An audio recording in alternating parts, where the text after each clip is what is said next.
Okay, while I was working away on this laptop video, happily I might add, a random thought came to mind. What exactly does Zephyrus mean? So a quick search shows that it's the god of the west wind and it's a fairly gentle god. Now, by contrast, I decided to check what the definition for Strix was. A Strix is like a bird of ill omen, the product of metamorphosis that fed on human flesh and blood. Yeah, quite a different and, let's say, aggressive meaning. But I think if you've been following and anticipating the latest laptops from ASUS this year, you might know where I'm going with this. The latest compact gaming laptop from the brand made a splash at the beginning of this year with a design that was decidedly more toned down than in previous editions. Yeah, it's less flashy, sure, but it's also sleeker than ever. So, how might the Republic of Gamers community react to this brand new chapter? So let's get down to it, because it's Joshua Vergara. What's going on, everybody? Here's what worked and what didn't with the brand new ASUS Zephyrus G14, sponsored by Soundcore and their new speaker, the Boom2.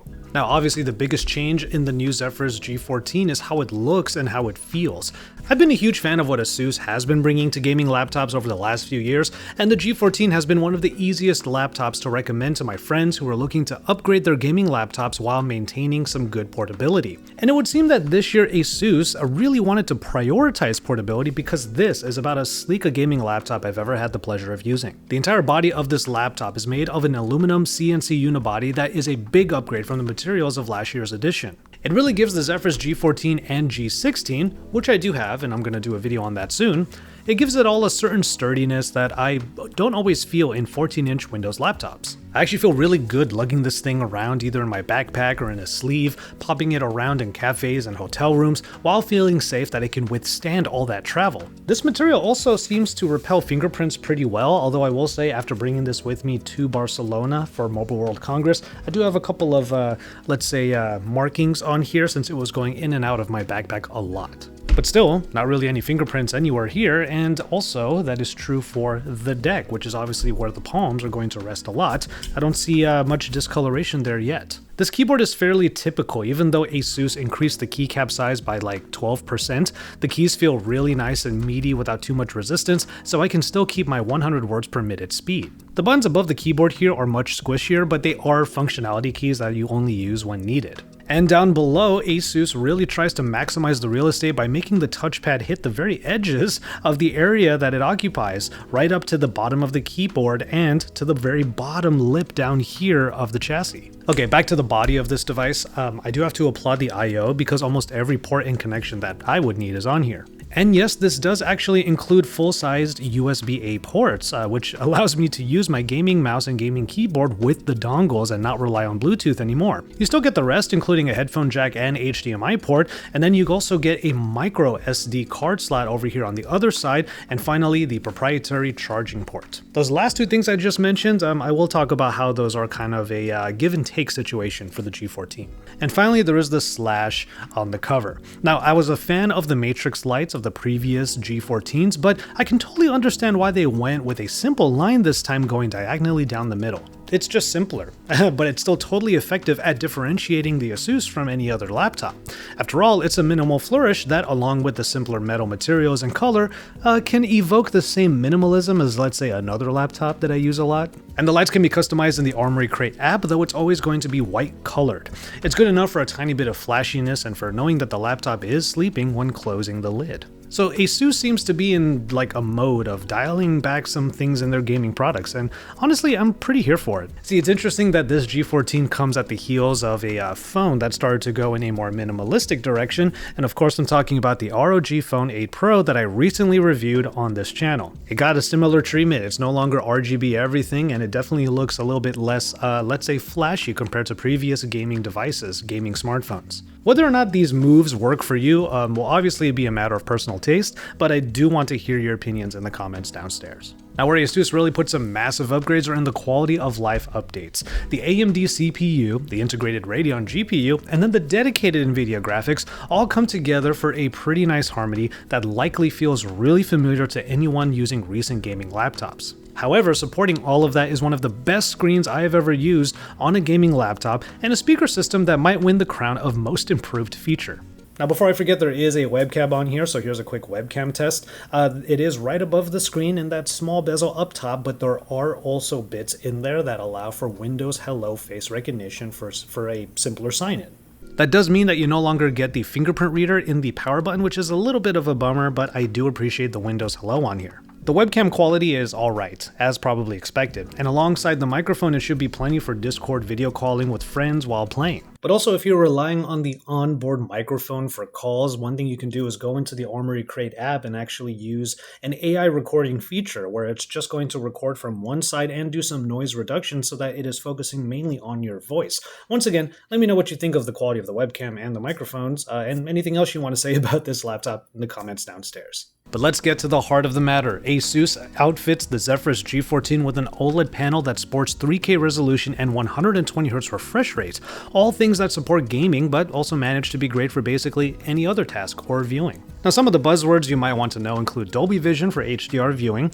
It does do 100% of the DCI P3 color gamut, and then there's G-Sync. That last one will obviously be pretty important for more hardcore gamers, but it's also really significant because this display is one of the first to get NVIDIA's G-Sync and variable refresh rate into an OLED panel on a gaming laptop. I'll try to explain this a little bit. It's usually difficult to achieve VRR or variable refresh rate on an OLED display because it's just easier to do it on an LCD panel that projects whole images across the panel all at once, compared to an OLED that is closer to a pixel by pixel basis, so it's actually firing off multiple times and in multiple ways every single time. So ASUS went ahead and just partnered up with NVIDIA and Samsung to bring VRR to an OLED panel with a custom firmware that drives the image projection in line with the G-Sync. The bottom line is ASUS was able to bring the colors and vividness of OLED to a gaming laptop, especially a compact one like this, without sacrificing some of those features that a gaming laptop should have. And the result, honestly, is pretty dang glorious. Of course, all media and gaming content then looks so good on here, with the vivid colors of games like a Dragon, Infinite Wealth coming through beautifully. And then watching anything on the G14 has been good too, as you can clearly see right here, because I found myself just throwing shows or YouTube videos on here and letting it play wherever I am. Part of the reason is because of the new speaker system, which is quite the revelation. To the sides of the keyboard here are speaker units that include 2 woofers, which provide loud sound that is richer than I've ever heard on a compact Windows laptop. It's a huge quality of life update that really helps elevate this notebook. Chicken jelly all over the place, yeah. Chicken jelly feels good to drink with impeccable taste. Honestly, the only real gripe I have is that the base could be even fuller, though ASUS has done a good job of adding in any at all compared to before. So this will definitely be good for everyday enjoyment, but if I really wanted some powerful bass, there are easy ways of getting it. For example, via an easy to carry powerful speaker courtesy of this video sponsor, Soundcore. Shouts out to Soundcore for sponsoring this video. If you're looking for some real booming sound, you gotta check out the Soundcore Boom2, a wireless speaker that packs more than a punch. First off, it's really easy to bring around pretty much anywhere you want to enjoy some tunes, and it's actually really light. And it's got that heavy bass because there is a large subwoofer in here, making this a 2.1 sound system. Soundcore then pushes it further with bass up tech, amplifying the power from 60 to 80 watts, and you can really feel the change in the bass. All over the place. Chicken jelly, multi-vitamin mineral lace. Come on, chicken jelly. I can actually do a visual representation of this because this speaker is IPX7 water resistant and it floats. By the way, both sides light up like this, adding to the ambiance, and just like the EQ, these lights are fully customizable in the Soundcore app. All of this makes for a great outdoor speaker, whether you're by the pool or even on rainy days where the Boom2 can withstand the elements. It's even got enough battery to spare. The 24-hour battery can charge other devices so you can keep the good vibes going. And the best part is that all of this is available for under $200. So head to the description down below for links to check out the Soundcore Boom2 for yourself. And thank you again to Soundcore for sponsoring this video. Of course, all that we are seeing in this laptop is in the pursuit of a good gaming experience and good gaming performance, this time in a pretty light but definitely sturdy body. The display and the speakers are big for adding to the gaming experience as long as they are powered by the right bits. So what we end up getting in this one is the AMD Ryzen 9 8945HS with integrated Radeon 780M graphics before you fire up the dedicated graphics, which are the NVIDIA GeForce RTX 4060 that maxes out at 90 watt TGP. Whew. You might realize in hearing that this is the lower configuration that is available, since a version of this laptop does sport a 4070 and more RAM. More on that in a little bit. Like any good Zephyrus laptop, getting the most out of the system can entail turning the discrete graphics on and off at will or automatically. I've opted for the optimized GPU mode, which will turn off the 4060 completely if I'm not plugged in. So when it comes to the proper portable work and play, it's all about using that Radeon 780M. And you know what? It's actually worked out just fine for me. Because the integrated graphics that come on the Ryzen 9 might sound really familiar, and that's because it is. When you turn off the dedicated GPU on the Zephyrus G14, you're basically getting an ROG Ally. Now, you know I'm a fan of the ROG Ally, and the performance of that handheld has been well documented already. But now that's all just being put into a laptop that sports a full keyboard, better speakers, a bigger battery, and a glorious larger OLED display. The parallels to the ROG Ally also come complete with this micro SD card slot. Now I know that for creators out there, this wouldn't be ideal. We would want a full-sized SD card slot right here, but this isn't really trying to be a creator's PC, so it kind of makes sense to me. If anything, I'm actually embracing it, and I'm putting in a micro SD card that will stay there and store my single-player games like Infinite Wealth and Jedi. After that, I just do all my video editing on the internal storage. So ultimately, if you needed a way of understanding what kind of performance you can expect from this notebook when you're not plugged in and you don't want to use that dedicated GPU, you could just think of this as a bigger and more capable ROG Ally. And since a couple of hours of that kind of gaming is possible, plenty more is possible when I'm just doing work. I've been able to take the laptop on a couple of trips recently where I could comfortably write scripts, answer emails, and have YouTube playing in the background for like 4 or 5 hours. And honestly, even though I may not be able to super comfortably video edit when I'm not plugged in, it's still a big deal that I can bring this laptop and still have at least a couple to a few hours of just general work easily completed while I'm just on location or at a cafe just typing out scripts and answering emails like I'm doing right now. And that's before I even plug in. I mean, sure, bringing the power adapter everywhere is an extra consideration, but at least it is a pretty minimal brick for a 180 watt charger. Since I am in the optimized mode, plugging in will change things up pretty immediately, and now we're in the performance mode with the GPU completely turned on. Obviously, the 4060 allows for higher settings in games, and it is certainly a good support for DaVinci Resolve in my case, which suddenly moves super smoothly across timelines with 4K video. So, the G14 is a pretty great laptop to have as both an avid gamer and as a creator. It's a pretty good hybrid system. There is enough power in both main configurations of the laptop, integrated graphics on battery or dedicated graphics on AC power, to be able to do almost any major task beyond the usual web browsing or media viewing. And that's the reason, for the first time in a long while, I've been finding myself slotting something different than a MacBook in my backpack lately. Okay, it's not all perfect, however, and that has less to do with the Zephyrus G14 at large, and more specifically with the configuration that ASUS actually sent me to review. As I mentioned, this is the lower configuration with the RTX 4060, and that is not a big deal to me, but the 16 gigabytes of RAM, on the other hand, is a bit of a harder pill to swallow. And the reason for that is because you're not able to upgrade it at all. Under the bottom cover here, you'll see that only the storage can be changed, and the 16 gigabytes of RAM is fixed.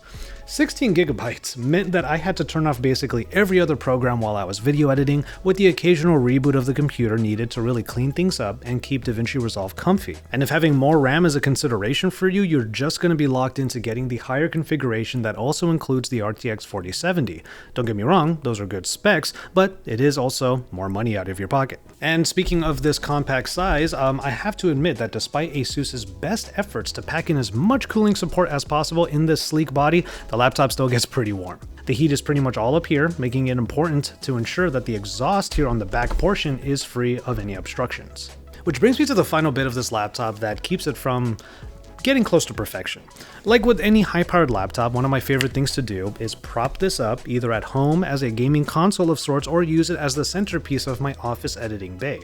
I do have to make sure that it's upside down sort of so that the exhaust points upward, but then plugging it into my dock reveals that a simple USB-C connection is here without Thunderbolt. Don't get me wrong, this is not really that much of a deal breaker, but it is something that I wish was here for real flexibility to go from a portable beast that the G14 is to a proper desktop warrior. It still works fine as a desktop replacement, but being able to fully power and charge the laptop from that USB-C port would be a welcome feature. Instead, the USB-C port pulls a singular duty as the docking station, while the ASUS power adapter still needs to be connected alongside it. And yet, despite those quibbles, I'm thoroughly in love with this Zephyrus G14. Gaming is still something a Windows laptop will always have over a MacBook that has powered my work for the last couple of years, but now ASUS has found a way of bridging some of the productivity gaps while providing the gaming enjoyment as always. Meanwhile, if you're not jumping between ecosystems like I am, and you're just looking at this G14 as an upgrade, I do think that the quality of life adjustments are all worth the price of admission if you want those features. This gorgeous display, the better speakers, and an updated design all wrap around specs and performance that are really familiar, and thus raw performance is not the leap this year. So if you're coming from last year's laptop, which by the way is still on sale, I'd say that you can take a good hard look at your setup you have right now and then decide if that panel and that design and those speakers are no longer doing it for you.